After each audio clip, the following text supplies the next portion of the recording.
Hello दोस्तों, कैसे हैं आप सभी। उम्मीद करती हूँ आप सब अच्छे होंगे, स्वस्थ होंगे, मस्त होंगे और अपनी अपनी लाइफ में एंजॉय कर रहे होंगे। और स्वागत है आप सभी का मेरे एक और ब्लॉग वीडियो में। वीडियो पसंद आए तो लाइक कीजिए, शेयर कीजिए, कमेंट कीजिए, चैनल को सब्सक्राइब करके सपोर्ट कीजिए। और अपने और सुबह के बाकी काम से फ्री होकर नहा धोकर खाना बन गया, झाड़ू पोछा और जो भी काम हम महिलाओं के होते हैं, सुबह सुबह का जो रूटीन होता है, उस सारे काम से फ्री होकर मैं अपने दोपहर के काम में लग गई थी। और अभी सुबह का ही मतलब टाइम है, 10 साढ़े 10 बजे का टाइम होगा। और सुबह की काम से फ्री हो गई थी और आटा भी कम हो गया था, तो सोचा गेहूं साफ कर लूं। वैसे ही थोड़ा कम हो गया था आटा, तो उसके लिए फिर मैंने एक पैकेट वाला आटा ले लिया था। एक पैकेट मंगवा लिया था, क्योंकि हमारा जो गेहूं है ना, वो हम खरीद के नहीं रखते हैं।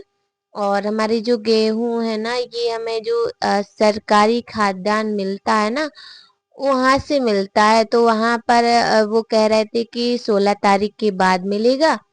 तो फिर आटा कम हो गया था, फिर मैंने पैकेट का मंगवा लिया था। और अभी कल मिल गए हैं गेहूं, तो फिर हमने सोचा साफ कर लें इसको। तो बस उसी काम में लग गए थे। और ये जो रेड कलर के थैले में आप देख रहे होंगे किनारे में, उसमें चावल मिले थे। और वैसे चावल तो मिलते हैं, लेकिन रख लेते हैं, कहीं कुछ खरीदने के काम आ जाते हैं, क्योंकि चावल उतने अच्छे नहीं आते हैं। लेकिन गेहूं तो ठीक है, तो भाई हमने सोचा कि आज गेहूं का काम कर लें। शाम तक गेहूं साफ हो जाएंगे तो फिर पिसवाने के लिए भिजवा देंगे। और ये जो सरकारी खाद्यान्न हमें मिलता है ना, ये बहुत लंबी प्रोसेस होती है। हालांकि पहले भी हमें मिलता था, मतलब हमारे नाम से सरकारी जो खाद्यान्न है ना, वो आता था, लेकिन हमें नहीं मिलता था। हमने 5-6 साल तक तो पैकेट का ही आटा मतलब पैकेट का ही लेते थे दुकान से। फिर एक दिन मैंने इनसे बोला कि जब अपने लिए सरकारी खाद्यान्न आता है तो अपन को मिलता क्यों नहीं है। तो फिर इन्होंने बताया कि क्यों नहीं मिलता। तो हमने फिर है ना, एक दो बार तो मेरी रिवांश के पापा से इसी बात पे ना 2-3 बार लड़ाई भी हो गई कि जब अपन को मिलता है तो फिर अपन को घर क्यों नहीं मिलता, घर क्यों नहीं लाते हो, इस तरह से। तो फिर जब उन्होंने बताया तो मैंने कहा नहीं, हमें मतलब ये बताओ, सरकार से जब अपन को कोई चीज अपन को मिल रही है तो फिर वो अपन के घर तक पहुंचनी चाहिए ना, बीच में क्यों रुक रही है। तो एक दिन ऐसे ही मतलब 2-3 बार इसी बात को लेकर हम दोनों में बहुत बहस हुई। तो एक दिन जिद करके मैं फिर है ना इनके साथ हमारे यहाँ जो नगर पालिका है वहां गई। फिर वहां जाके मैंने पूरी बात उनको बताई और पूरी प्रोसेस समझी कि आखिर जो सरकारी खाद्यान्न है वो मिलता कैसे है। सारी प्रोसेस समझने के बाद फिर मैंने जिद करके इनसे बोला कि जैसा मतलब वहां पे बोला है वो सब डॉक्यूमेंट्स बनवाओ। और हमें मतलब जब मिल रहा है, सरकार से कुछ चीज आ रही है, तो उसका अपन को फायदा मिलना चाहिए ना। बीच में क्यों रोक रहा है इस तरह से। तो फिर है ना, सारी प्रोसेस बहुत लंबी प्रोसेस होती है इसमें। तो मेरा तो सच में 1 साल पूरा लग गया था।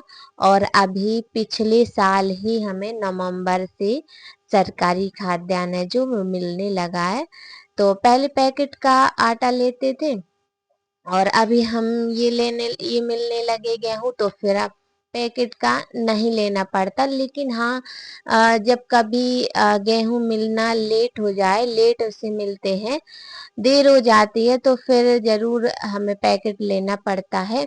क्योंकि हम मतलब एक साल का पूरा इकट्ठा लेके नहीं रखते हैं, क्योंकि रख रखाव में बहुत व्यवस्था चाहिए होती है, नहीं तो गेहूं खराब हो जाते हैं, गेहूं में कीड़े हो जाते हैं।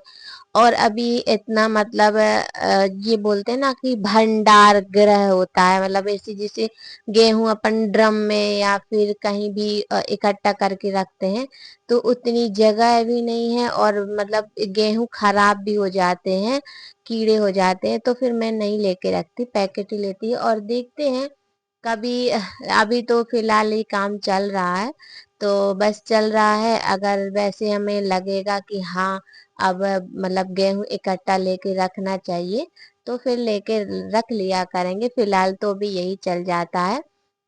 और पूरा 1 साल मतलब प्रोसेस जो ये होती है, डॉक्यूमेंट्स वगैरह बनवाना होता है, फिर नगर पालिका में जमा करना होता है, तब जाके फिर हमारे जो खाद्यान्न पर्ची है वो बनती है, फिर केवाईसी होती है। और केवाईसी भी हम दोनों की हुई है, मतलब हमारी और रिवांश के पापा की। रिवांश की अभी नहीं हुई है, तो ठीक है हो जाएगी। जो भी है धीरे धीरे हो ही जाता है। एक साथ तो कुछ नहीं होता, कहते हैं ना एक दिन में कुछ नहीं होता, लेकिन एक दिन जरूर होता है। तो बस वही गेहूं आ गए थे मेरे, तो मैंने सोचा आज साफ कर लें, शाम तक साफ हो जाएंगे तो फिर आज पिसवाने के लिए भी चक्की भिजवा दूंगी।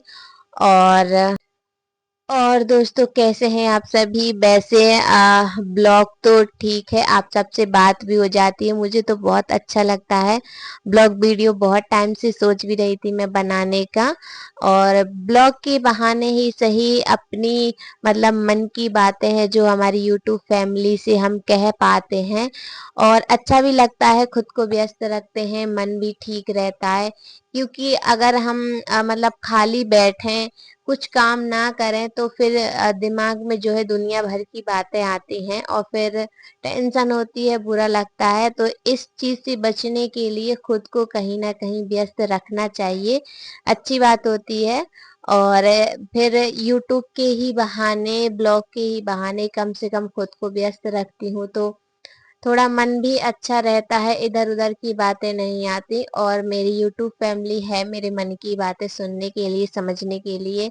आप सबका दिल से धन्यवाद, जो भी मेरी वीडियो देखता है और पसंद करता है उसको दिल से धन्यवाद। और उम्मीद करूंगी कि आप और सपोर्ट करें, वीडियो शेयर कीजिए, सब्सक्राइब कीजिए और सपोर्ट कीजिए, ताकि जो भी है मतलब अब कहने को तो वैसे तो देखो सभी लोग हर बात समझते हैं, जानते हैं, लेकिन जो जरूरी बात ये होती है कि हम महिलाओं को है ना कुछ जरूरी है लाइफ में, आगे बढ़ने के लिए कुछ ना कुछ होना चाहिए। नहीं तो जो घर के काम तो हम करते ही हैं, घर के काम हम करते हैं, लेकिन चाहे पूरा दिन ही क्यों ना लगा दें घर के कामों में, हर चीज में, लेकिन फिर भी हमारी कोई वैल्यू नहीं होती है ना।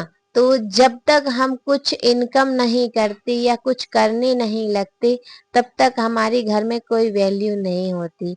ये तो मुझे ऐसा लगता है कि 90-95% महिलाओं के साथ यही होता है। और अगर इनकम होने भी लगे तो भी किसी किसी फैमिली में, किसी किसी घर में ऐसा है कि महिलाओं की वैल्यू तो कमाने वाली महिलाओं की भी नहीं होती। लेकिन फिर भी क्या ही कह सकते हैं, सबकी अपनी अपनी सोच है। और चलिए फिर आज का ब्लॉग यहीं तक, और अगर आपको पसंद आया तो लाइक कीजिए, शेयर कीजिए, कमेंट कीजिए, चैनल को सब्सक्राइब करके सपोर्ट कीजिए।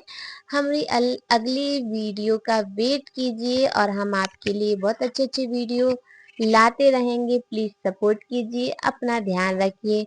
फिर मिलेंगे अगले एक और अच्छे से प्यारे से वीडियो में। तब तक आप सभी को प्यार भरा राधे राधे दोस्तों।